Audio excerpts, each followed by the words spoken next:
Hello guys, finally AOC vacancy की full notification निकाली गई है। फुल नोटिफिकेशन पब्लिश हो गया है। कुछ दिन पहले जो शॉर्ट नोटिफिकेशन निकली थी उसका फाइनली फुल नोटिफिकेशन आ गया है और इसमें सब कुछ डिटेल में है।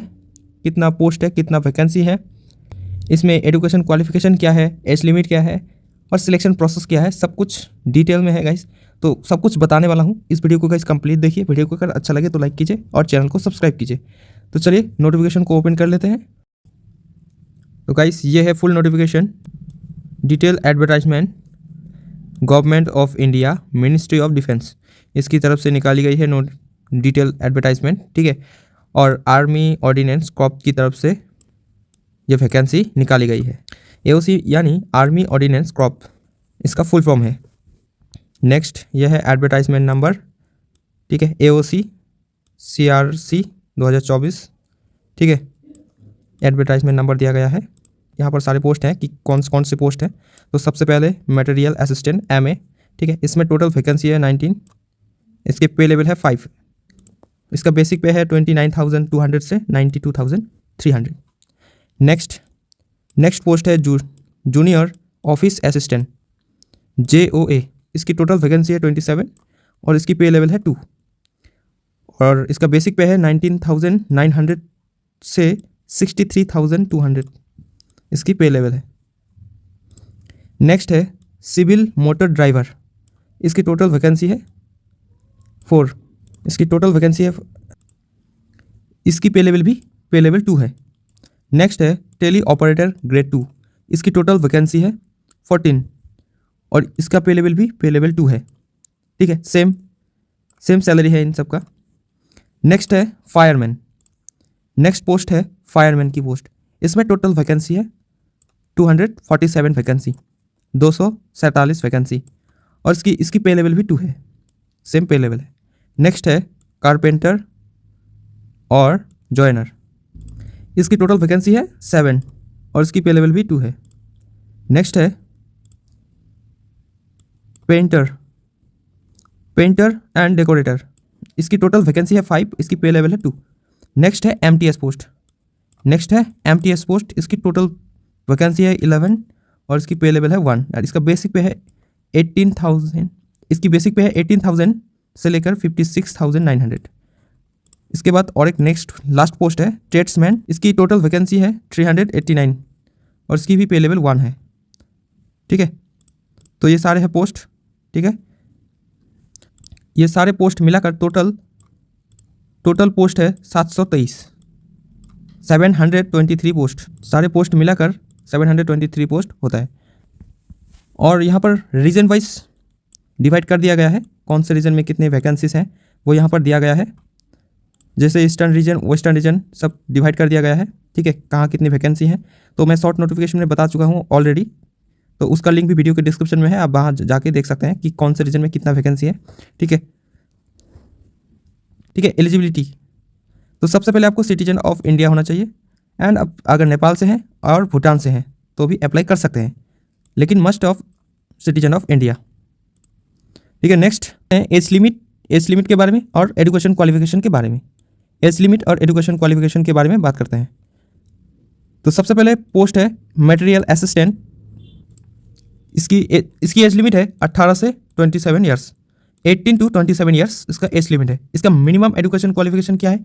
Graduate in any discipline for any recognise university और डिप्लोमा इन मटेरियल मैनेजमेंट और diploma in engineering any discipline for any recognise institution. Guys अगर आपने ग्रेजुएशन कंप्लीट की है एनी डिसिप्लिन से, एनी स्ट्रीम से, तो आप इसमें अप्लाई कर सकते हैं मटेरियल असिस्टेंट के लिए। मटेरियल मैनेजमेंट में आपने अगर डिप्लोमा कंप्लीट की है, मटेरियल मैनेजमेंट में आप अगर डिप्लोमा कंप्लीट की है तो भी आप इसमें मटेरियल असिस्टेंट में अप्लाई कर सकते हैं, पोस्ट के लिए अप्लाई कर सकते हैं। अगर आपने डिप्लोमा इंजीनियरिंग की है, ठीक है, एनी डिसिप्लिन से, तो भी आप इसमें अप्लाई कर सकते हैं मटेरियल असिस्टेंट में, ठीक है। तो नेक्स्ट पोस्ट के बारे में बात करते हैं गाइस। नेक्स्ट पोस्ट है जूनियर ऑफिस असिस्टेंट। तो इसकी एज लिमिट है 18 से 25 साल, 18 to 25 ईयर्स। और इसका एजुकेशन क्वालिफिकेशन क्या है? इसका education qualification 12 class pass for recognise board और यूनिवर्सिटी। 12 पास, ठीक है। आपने अगर किसी भी स्ट्रीम से 12 पास की है तो आपने अप्लाई कर सकते हैं गाइस। इसका मिनिमम क्वालिफिकेशन है 12 पास। और एक चीज़ बताया गया है, टाइपिंग स्पीड ऑफ 35 वर्ड पर minute in English on computer, और ये टाइपिंग स्पीड 30 वर्ड पर मिनट इन हिंदी कंप्यूटर। इसमें 12 के साथ साथ टाइपिंग भी मांगा है। ठीक है, आपको अगर अच्छा खासा टाइपिंग आता है गाइस तो आप इस पोस्ट में अप्लाई कर सकते हैं। बेसिकली ये क्लर्क का पोस्ट है। नेक्स्ट पोस्ट है सिविल मोटर ड्राइवर। इसकी एज लिमिट है 18 to 27 ईयर्स, और इसकी एजुकेशन क्वालिफिकेशन मैट्रिकुलेशन पास और इक्विवेलेंट रिकॉग्नाइज बोर्ड। और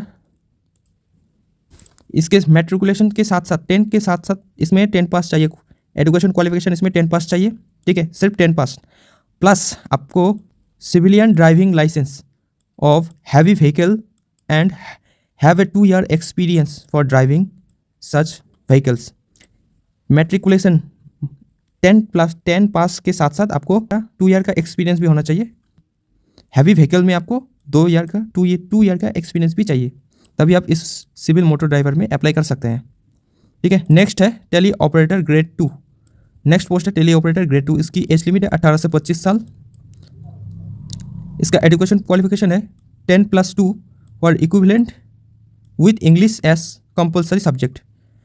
गाइस, आपने अगर किसी भी स्ट्रीम से कंप्लीट की है, साइंस से हो आर्ट्स से हो, ठीक है, उसमें इंग्लिश होना चाहिए, इंग्लिश सब्जेक्ट होना चाहिए, तभी इस टेली ऑपरेटर ग्रेड 2 में आप अप्लाई कर सकते हैं। इसमें इंग्लिश कंपलसरी है।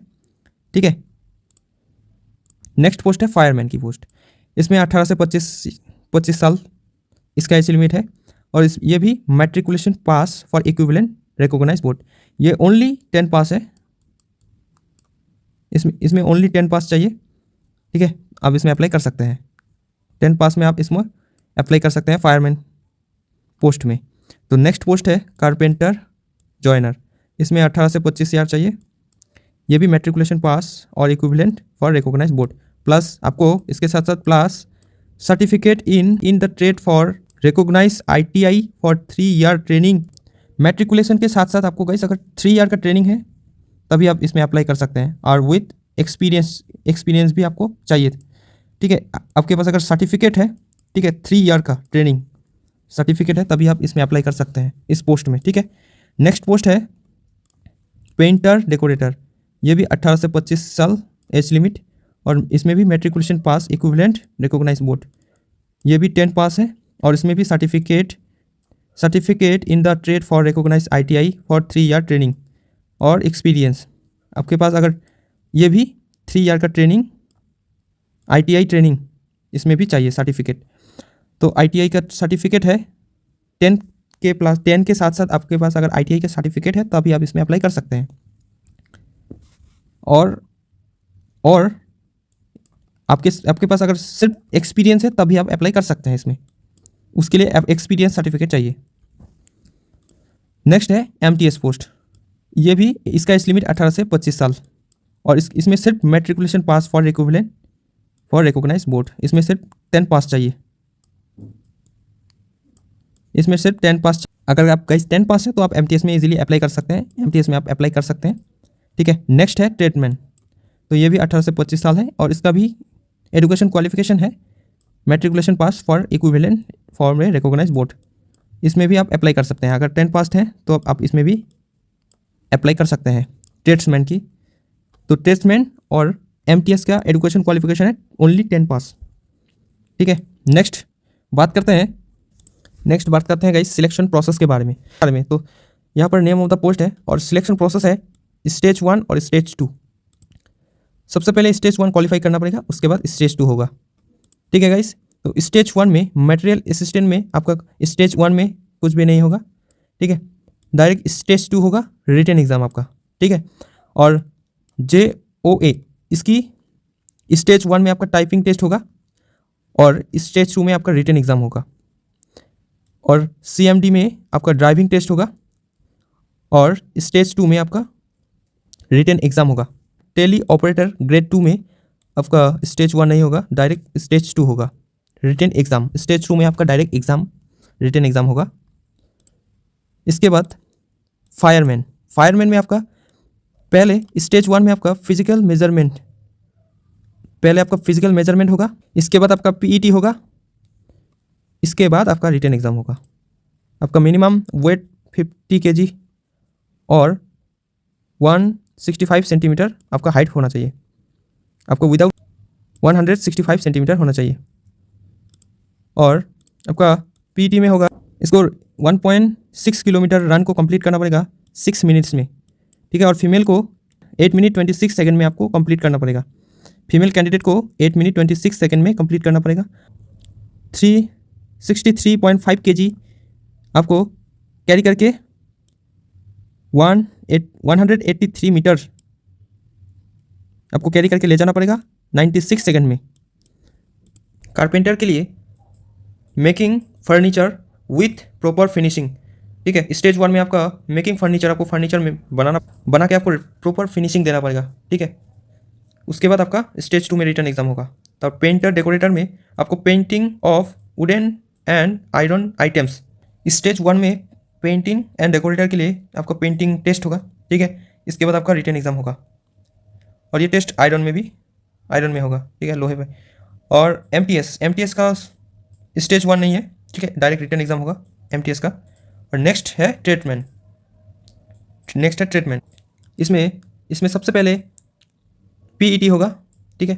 पीईटी में आपको 1.5 किलोमीटर रन कंप्लीट करना पड़ेगा 6 मिनट में, ठीक है। एंड आपको carry weight 50 kg and distance 200 metre, ठीक है, इन 100 सेकेंड्स। आपको 50 किलो वेट आपको कैरी करके ले जाना पड़ेगा। 200 मीटर आपको 100 सेकेंड में आपको कंप्लीट करना पड़ेगा। इसमें नेक्स्ट है, इसके बाद स्टेज 2 में आपका होगा रिटन एग्जाम, ठीक है। Detail syllabus for written test, ठीक है, written examination. Syllabus for post in pay level 1 और 2। 1 और 2 के लिए है general intelligence and reasoning, numerical aptitude, general English and general awareness. ये 4 सब्जेक्ट का एग्जामिनेशन होगा, ठीक है। सबसे पहले जनरल इंटेलिजेंस और रीजनिंग में आपका 50 क्वेश्चन रहेगा, न्यूमेरिकल एप्टीट्यूड में 25 क्वेश्चन, जनरल इंग्लिश में 25 क्वेश्चन, जनरल अवेयरनेस में 50 क्वेश्चन। टोटल 150 क्वेश्चन रहेगा और 150 मार्क का, एक क्वेश्चन 1 मार्क का। इसमें आपको 2 घंटे 20 मिनट का टाइम मिलेगा। नेक्स्ट और पोस्ट पे लेवल 2, ठीक है, और ये है 10+2 लेवल स्टैंडर्ड, ठीक है। तो 10+2 लेवल के एग्जामिनेशन की सिलेबस क्या है, तो सिलेबस है, सबसे पहला है सब्जेक्ट है general intelligence and reasoning, next है न्यूमेरिकल एप्टीट्यूड, इसके बाद नेक्स्ट है जनरल अवेयरनेस, नेक्स्ट है इंग्लिश लैंग्वेज एंड कॉम्प्रिहेंशन। और इसमें भी जनरल इंटेलिजेंस एंड रीजनिंग में 50 क्वेश्चन 50 मार्क का होगा, न्यूमेरिकल एप्टीट्यूड में 25 क्वेश्चन होगा 25 मार्क का, और जनरल अवेयरनेस में 25 क्वेश्चन होगा और इंग्लिश लैंग्वेज में 25 क्वेश्चन। टोटल 150 मार्क का क्वेश्चन होगा, 150 क्वेश्चन होगा 150 मार्क का, ठीक है। इसमें भी सेम टाइम दिया गया है, 2 घंटे 20 मिनट का टाइम दिया गया है। नेक्स्ट सिलेबस है पे लेवल 5 का ग्रेजुएट लेवल स्टैंडर्ड, ठीक है, ग्रेजुएट लेवल एग्जामिनेशन। तो सबसे पहले सब्जेक्ट है जनरल इंटेलिजेंस एंड रीजनिंग, फिर है न्यूमेरिकल एप्टीट्यूड, जनरल अवेयरनेस और इंग्लिश लैंग्वेज, ठीक है। और सेम क्वेश्चन होगा 150 क्वेश्चन और 150 मार्क का, और सेम टाइम है। गाइस इसकी अगर आपको सिलेबस को डिटेल में देखना है तो इस पीडीएफ का लिंक मेरे टेलीग्राम चैनल में मिल जाएगा आपको, वहाँ से आप इस पीडीएफ को डाउनलोड करके डिटेल में देख सकते हैं इसका सिलेबस क्या है, ठीक है। और गाइस इसको अप्लाई करने के लिए https://aocrecruitment.gov.in इसी वेबसाइट पे आपको विजिट करना है, इसी वेबसाइट पे आपको अप्लाई करना है। अप्लाई करने का लिंक मेरे वीडियो के डिस्क्रिप्शन में आपको मिल जाएगा, आप वहाँ से डायरेक्ट अप्लाई कर सकते हैं। और अप्लाई करने का स्टार्टिंग डेट और लास्ट डेट क्या है, तो उसके लिए ऑफिशियल वेबसाइट में इसकी स्टार्टिंग डेट और लास्ट डेट दिया गया है, ठीक है। तो चलिए ऑफिशियल वेबसाइट को ओपन कर लेते हैं, aocrecruitment.gov.in। आप इसी वेबसाइट पे आपको आना है, ठीक है। अप्लाई करने के लिए इसी वेबसाइट पे आना है। लेटेस्ट न्यूज़, ठीक है, 30 नवंबर 2024 ये नोटिफिकेशन डाला गया है, ठीक है। Online application filling start on 2 December 2024 and the last date submission for application is 22 December 2024। तो गाइस इसकी ऑनलाइन अप्लाई करने की स्टार्टिंग डेट है 2 दिसंबर 2024 से, और इसकी लास्ट डेट है 22 दिसंबर 2024, ठीक है। गाइस आपको इसको इसी वेबसाइट पे आके आपको अप्लाई करना है, ठीक है। अगर गाइस आपको वीडियो को अगर अच्छा लगे तो लाइक कीजिए और चैनल को सब्सक्राइब कीजिए।